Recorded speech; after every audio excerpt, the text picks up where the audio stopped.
આપકી અદાલતમાં film star Ranbir Kapoor પર આરોપ છે કે તેઓ એક્ટિંગ પર ઓછું અને હસીના ઉપર વધારે ધ્યાન આપે છે. રણબીર, હવે આ તો માનવામાં તમને કોઈ તકલીફ ન થવી જોઈએ. ઘણી તકલીફ છે એકચ્યુઅલી સર. આની પાછળ આઈ થિંક બે વસ્તુઓ છે. સૌથી પહેલાં મેં એક ફિલ્મ કરી હતી બચના હસીનો, જેમાં મારું અફેર 3 છોકરીઓ સાથે થાય છે અને હું ભાગી જાઉં છું, પણ પછી પાછળથી મને એ પાઠ ભણાવે છે. તો આઈ થિંક ત્યાંથી શરૂઆત થઈ છે કે અચ્છા કે આ જે મારું કેરેક્ટર હતું એ લોકો વિચારવા લાગ્યા કે હું સાચે આવો પણ છું. બીજી વાત એ છે કે મેં જે પણ આપણા સ્ટાર્સ છે ફિલ્મ ઇન્ડસ્ટ્રીમાં, એમના લગ્ન થઈ ગયા છે કે પછી કમિટેડ રિલેશનશિપમાં છે. મારું જે કન્ટેમ્પરરી ઇમરાન ખાન, એના પણ લગ્ન થઈ ગયા. તો વચ્ચે હું છું. તો હું એ નથી કહેવા માંગતો કે જે પણ તમે વાંચો છો કે જે પણ જુઓ છો એ ખોટું છે, પણ થોડું ગ્લેમરાઇઝ છે, થોડું એક્ઝેજરેટેડ છે. રણબીર, આ શો શરૂ કરતા પહેલા થોડી છોકરીઓ આવી હતી મારી પાસે. જી. મેં એમને પૂછ્યું તમે શું ઈચ્છો છો. રણબીરને શું પૂછું? એમણે કહ્યું તમે રણબીરને પૂછજો કે આજકાલ કોને ડેટ કરી રહ્યા છે.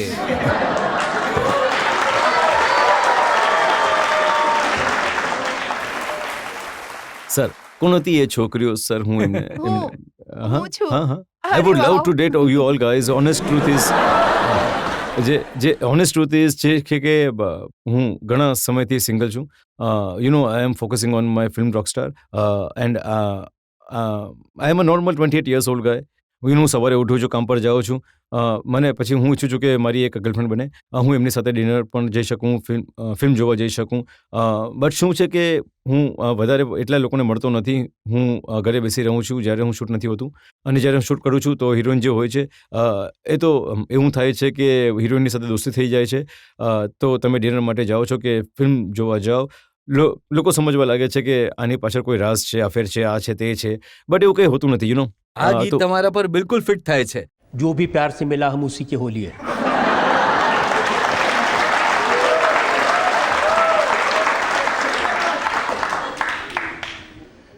એવું કેમ થાય છે કે જે હિરોઈન સાથે કામ કરો છો એની સાથે જ ચક્કર ચાલુ થઈ જાય છે?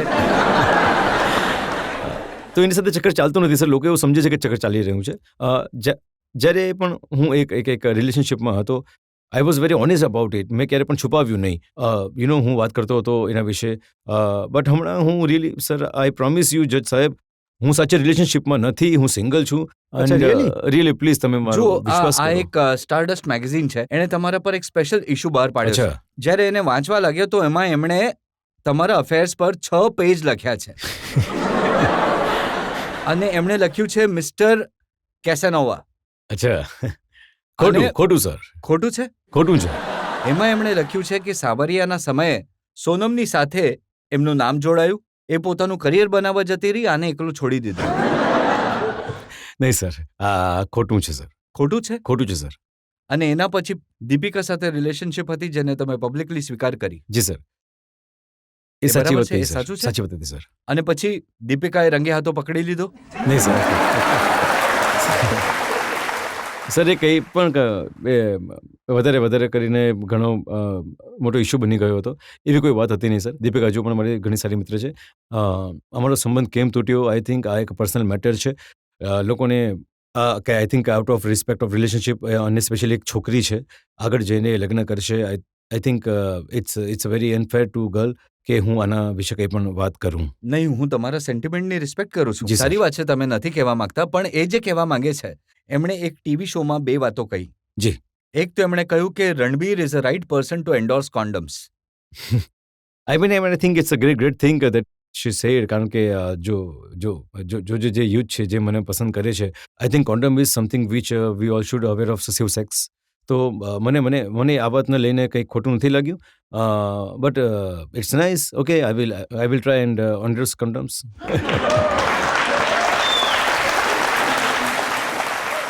બીજી વાત એમણે એ કહી કે કેટરીના કૈફનો પાસપોર્ટ ચેક કરવો જોઈએ.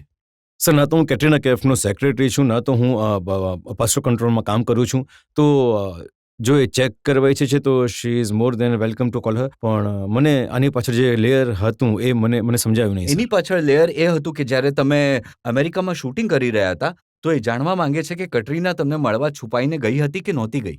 નહીં સર, એકચ્યુઅલી કેટરીના કૈફ એટલી મોટી સ્ટાર છે, ક્યારેય છુપાઈને કોઈને મળી નહીં શકે. લોકોને ખબર પડી જશે તો આ ખોટો આરોપ છે. એવી કોઈ વાત હતી નહીં. હું અમેરિકામાં અંજના અંજનીની શૂટિંગમાં ગયો હતો અને મારી મમ્મી પણ હતી મારી સાથે. જે સિદ્ધાર્થ છે ફિલ્મના ડિરેક્ટર છે, મારા ઘણા સારા મિત્ર છે, પણ એવી કોઈ વાત હતી નહીં સર. ત્યાં કોઈ હતું નહીં.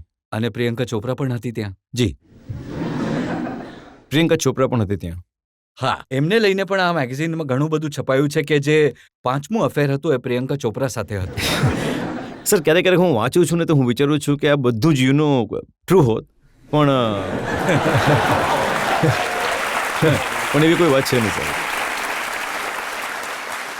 સર આ બધા જે પણ જે તમે નામ લઈ રહ્યા છો ને એ બધા ઇન્ડિયન સિનેમાના ઘણા બધા મોટા સ્ટાર છે. They are all beautiful woman. હું આ બધાની સાથે મારી દોસ્તી છે. અમે એકબીજાને ફોન કરીએ છીએ, મેસેજ કરીએ છીએ, મળીએ છીએ. જો અમે ફ્રી હોય, પણ એનો મતલબ એ નથી કે જો દોસ્તી છે તો એની પાછળ અફેર છે કે સંબંધ છે, એવી કોઈ વાત નથી. કટરીના કૈફને તમે રાજનીતિ દરમિયાન હિન્દી શીખવી રહ્યા હતા? નહીં સર, મારું પણ હિન્દી એટલું સારું નથી. એકચ્યુઅલી કેટરીના કૈફ ઘણું સારું હિન્દી બોલે છે. એ આજે એટલી મોટી હસ્તી છે અને એક હિન્દી ફિલ્મ ઇન્ડસ્ટ્રીમાં તો મારી કોઈ ઓકાત નથી અને હું હિન્દી શીખવાડું અને ઘણું સારું હિન્દી બોલે છે સર. અને જ્યારે તમારી દોસ્તી વધારે વધી ગઈ તો સલમાન વચ્ચે આવી ગયા? બિલકુલ નહીં સર. એવી આઈ થિંક આપણને એક મીડિયાએ વધારે કંઈક કરી લીધું. Salman sir has been very close to my family. મારા ફાધરના ઘણા સારા મિત્ર હતા. જ્યારે મારી શરૂઆત કરી રહી હતી ત્યારે ફિલ્મ સાવરિયાથી પહેલાં મને યાદ છે કે એમણે મને ફિલ્મ સિટી બોલાવ્યો. એનો ઘણો બધો સપોર્ટ કર્યો. એમણે મને મારી પહેલી હેરકટ આપી હતી, જે એમના હેર સ્ટાઇલિસ્ટ હતા. મને ફોન કરતા હતા. મને ઘણી મારી ફિલ્મમાં એપિયરન્સ પણ કર્યું છે. તો એક એવી અફવા છે જે કોઈકે ફેલાવી આ દીધી છે. બધી અફવાઓ તો આ એટલે હું- મેગેઝિનમાં છપાઈ છે એટલે તમને પૂછી રહ્યો છું. એ જ તો સર, એટલે જ હું તમને કહી રહ્યો છું કે આ બધી અફવાઓ છે અને એની પાછળ અને કોઈ લેટેસ્ટ સચ્ચાઈ અફવા નથી. એમને લખ્યું છે કે હવે જે મિસ્ટર રણબીર કપૂર આશિક મિજાજ એ નરગિસને હિન્દી શીખવી રહ્યા છે. હું હિન્દી ટીચર જ બની જાઉં છું સર. નહીં સર, નરગિસ જે છે એ અમેરિકામાં રહે છે. એને એક શબ્દ પણ નહોતો ખબર હિન્દીનો. હિન્દી પણ ખબર નહોતો હિન્દીનું. તો જ્યારે આવી તો અમે બધા ગભરાઈ ગયા હતા કે હવે આને હિન્દી ફિલ્મ કેવી રીતે કરશે. એને તો બોલતા પણ નથી આવડતું, સમજ નથી પડતી. એણે વધારે કેટલી ફિલ્મ કરી નથી, પણ એણે જે 4 મહિનામાં એટલી પોતે જાતે એટલી મહેનત કરી કે એક હિન્દી ટીચરની સાથે હિન્દી ફિલ્મ જોઈ, હિન્દી ગીતો જોયા, ડિક્શન કર્યું. આજે એ મારાથી પણ સારું હિન્દી બોલી શકે છે સર. અને જેનું કોન્ટ્રીબ્યુશન જે છે રોકસ્ટારમાં, આઈ ડોન્ટ થિંક કે કોઈ એક્ટર એટલું કોન્ટ્રીબ્યુટ કરી શકી હોત જેટલું નરગિસે કોન્ટ્રીબ્યુટ કર્યું છે. તો પછી તમે એને મમ્મીને મળવા લઈ ગયા?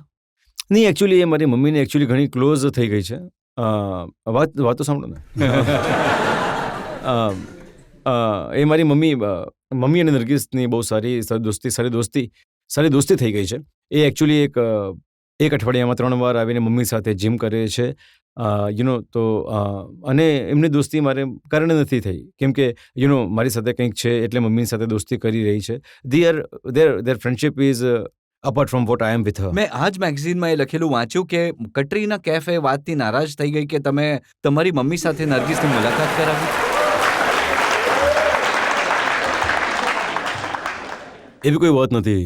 ના નારાજગી કોઈએ મને બતાવી કે મને ખબર પડી. અડધો સમય તો જ્યારે સર હું પેપર પકડીને વાંચું છું તો મને મારે પૂછવું પડે છે કે આ ટ્રુ છે કે શું તમે નારાજ છો? તો એ કોઈ વાત નથી, કોઈ નારાજગી નહોતું, પણ વધારે કોઈ લખી ચાલો, દીધું. એમણે મીઠું મરચું લગાડ્યું હશે. હવે ઇમરાન ખાન તમારા મિત્ર છે, સારા મિત્ર છે? સારા મિત્ર નથી સર. ઇમરાન ખાન સાથે ના, સાચી વાત છે. ઇમરાન ખાન સાથે મેં બે એવોર્ડ સેરેમની હોસ્ટ કરી હતી. ત્યાં અમે સાથે કામ કર્યું. એ મારો કન્ટેમ્પરરી છે. એ મારા 1 વર્ષ પછી આવ્યો હતો. તો આઈ ગેસ સ્વાભાવિક વાત છે કે જ્યારે 2 નવા છોકરાઓ આવી રહ્યા છે તો એમની વચ્ચે કોમ્પિટિશન ક્રિએટ કરો. પણ એની લાઈફ છે, મારી લાઈફ છે. તો હું મારી ફિલ્મમાં કામ કરું છું, એની ફિલ્મમાં એમણે કામ તમને કરે છે. ડિફેન્ડ કરતા એક ઇન્ટરવ્યુમાં કહ્યું છે કે જો રણબીરને છોકરીઓમાં રસ છે તો એમાં ખોટું શું છે? સર, એના લગ્ન થઈ ગયા છે તો હવે આખું મેં મારા પર ફાડી રહ્યો છું. બટ એમાં સર આઈ થિંક જે એણે કહ્યું હતું ઘણું સ્વીટ હતું કે કેમ કે જ્યારે એ કંઈ ઇન્ટરવ્યૂ કરતો હતો ત્યારે લોકોએ મારા વિશે પૂછતા હતા અને મારી જગ્યાએ જે કેસિનો હોવા જે ઇમેજ વિશે પૂછતા હતા તો એ ડિફેન્ડ કરી રહ્યો હતો મને. તો મેં એને મેસેજ મોકલ્યો કે થેન્ક યુ ભાઈ, તું મારી સાઈડ પર છે.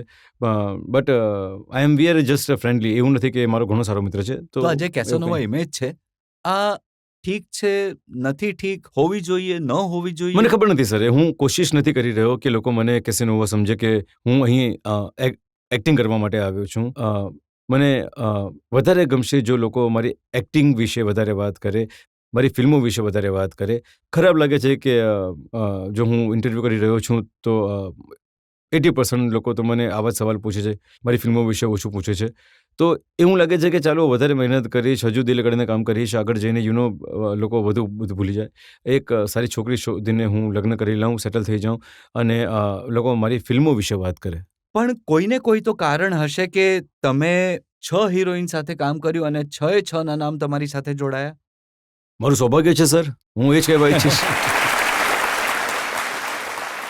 તો અહીંયા જે લોકો બેઠા છે એમને આપણે પૂછીએ કે એ કંઈ પૂછવા ઈચ્છતા હોય. હા, યસ, થર્ડ રોમાં. હાય. હા રણવીરજી, તમને જોઈને ઘણું સારું લાગી રહ્યું છે. પહેલા ઘણા બધા સવાલ મગજમાં આવી રહ્યા હતા, હવે તમને જોઈને સવાલ ભૂલી રહી છું. હમણાં જે તમારી સાથે જેટલી એક્ટ્રેસ કામ કરી રહી છે અને કરવાની છે, તમારી ફેવરિટ એક્ટ્રેસ કોણ છે? મારી ફેવરિટ એક્ટ્રેસ. ઘણો મુશ્કેલ સવાલ પૂછી લીધો. હા, થોડું ઘણું મુશ્કેલ છે, તમે- થોડું મુશ્કેલ છે, પણ પ્લીઝ ડિપ્લોમેટિક નહીં થતા. જે હું ડિપ્લોમેટિક નહીં બનીશ, હું થોડો સેલ્ફિશ બનીશ, કારણ કે મારી જે લાસ્ટ ફિલ્મ રોકસ્ટાર રિલીઝ થઈ રહી છે તો હું નરગીસનું નામ લેવા ઈચ્છીશ. અચ્છા. નરગીસ. હા, સારી છાપાવાળા વાત પણ છે. નરગીસનું જ નામ લખી રહ્યા છે તમારી સાથે આજકાલ. તમે આ સુધી જેટલી પણ મૂવી કરી છે એમાં સૌથી ઓકવર્ડ સીન તમને કયો લાગ્યો, જે ન ઈચ્છતા પણ તમારે કરવો પડ્યો જે હતો? ટોવેલ ડાન્સ કર્યો હતો ને મેં, ઓહ, અને I પછી understand. એક શોર્ટમાં મારે અહં. ટોવેલ પાડવાનો પણ હતો. અને હું સાચું બોલું છું સર, આપકે અદાલતમાં ખોટું નહીં બોલી શકીશ કે મેં અંદર કંઈ પહેર્યું નહોતું, Oh. તો એ થોડું ઇમ્પ્રેસિંગ હતું. But you were very cute. You were very thank you so cute in much, that ઘણો movie. આભાર, થેન્ક યુ. રણબીર, Okay, કોઈ thank એવો you. રોલ છે જે કોઈ બીજા એક્ટરે કર્યો હોય અને તમને લાગતું હોય કે હું આને કરત તો કેટલું સારું થાત? નહીં, એવું નથી લાગતું સર, પણ ખરાબ લાગે છે કે જો કોઈ એક એક્ટરે સારું સુપરહિટ પિક્ચર આપી દીધું ને બહુ સારું પરફોર્મન્સ આપી દીધું, તો હવે હું લાગે છે કે અરે યાર, કાશ હું એમાં હોત અને કાશ હું આવું કરતો. બટ આઈ થિંક એક સારી રીતે આવે છે, એક સારી રીતે it doesn't come out with negative way. હું પ્રે નથી કરતો કે આની ફિલ્મ ફ્લોપ થઈ જાય કે આ બરબાદ થઈ જાય. આઈ થિંક આ એક ગુડ કોમ્પિટિટિવ એટમોસ્ફિયર વધારે છે સર.